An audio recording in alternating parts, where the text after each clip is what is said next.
welcome to the EcoMore channel. Today we bring you a video of the Gamo Coyote Black Whisper PCP air rifle so you can see it in more detail. Gamo Outdoor manufactured this PCP pellet shotgun, and it is available in 4.5mm and 5.5mm calibers. This weapon uses lead ammunition and is capable of firing up to 24 joules of power. The muzzle velocity is 386 meters per second in 4.5 caliber. The muzzle velocity is 286 meters per second in 5.5 caliber. The Coyote Black Whisper PCP is 98 centimeters long and weighs 3.6 kilos.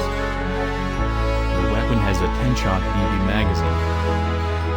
Speaking of extras, this rifle features a sound suppressor, manual safety, a rubber recoil pad, an adjustable trigger, and a synthetic stock.